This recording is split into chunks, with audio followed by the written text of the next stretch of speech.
Beralih ke informasi lainnya, Kementerian Hukum dan HAM melalui Direktorat Jenderal Administrasi Hukum Umum meluncurkan aplikasi kewarganegaraan untuk mempermudah penyampaian persyaratan pewarganegaraan. Aplikasi itu hadir sebagai solusi permasalahan kewarganegaraan atas dinamika futuristik yang datang begitu cepat.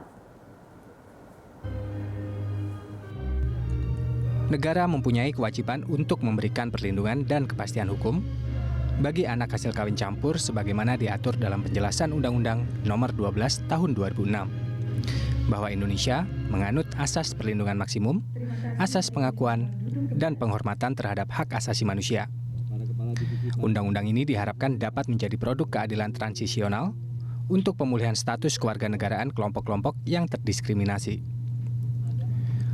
Direktur Jenderal Administrasi Hukum Umum Kemenkumham, Cahyo R. Muzar mengatakan, dalam UU Kewarganegaraan hanya dikenal prinsip kewarganegaraan tunggal dan dui kewarganegaraan terbatas. Artinya, seorang anak dapat memiliki kewarganegaraan ganda hingga usia 18 tahun. Setelahnya, paling lambat usia 21 tahun, anak yang bersangkutan harus memilih salah satu kewarganegaraan dalam rentang usia yang ditentukan dalam undang-undang. Pada akhirnya memang ada yang memilih warga negara Indonesia, ada yang asing. Yang memilih warga negara asing juga bukan karena mungkin bukan pilihan yang secara sadar, mungkin karena memang pemahaman atau akses informasi terhadap batas waktu ini juga tidak diterima dengan baik. Atau karena memang karena kondisi ya, di mana mereka memang pada saat itu karena mereka punya kewarganegaraan asing, mereka mendapatkan fasilitas-fasilitas oleh negara dari di mana dia menjadi warga negara asing tersebut, misalnya untuk beasiswa dan sebagainya. Nah, kami melihat bahwa anak-anak ini yang memang sudah menjadi warga negara asing karena kondisi-kondisi tersebut, itu perlu diberikan kesempatan sekali lagi untuk menjadi warga negara Indonesia. Kenapa? Ini adalah anak-anak Indonesia yang punya potensi untuk turut membangun Indonesia. Ditjen AHU hari ini juga meluncurkan pengembangan aplikasi pewarganegaraan bernama Simponik atau Sistem Aplikasi Pewarganegaraan Elektronik.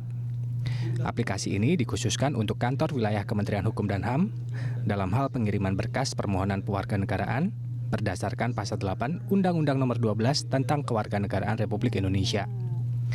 Direktur Tata Negara Ditjen AHU, Baroto mengatakan, aplikasi Simponi dapat memudahkan pelaksanaan penyampaian dokumen persyaratan pewarganegaraan dan berita acara sumpah oleh kantor wilayah yang awalnya dilakukan secara manual, kini dapat menjadi elektronik.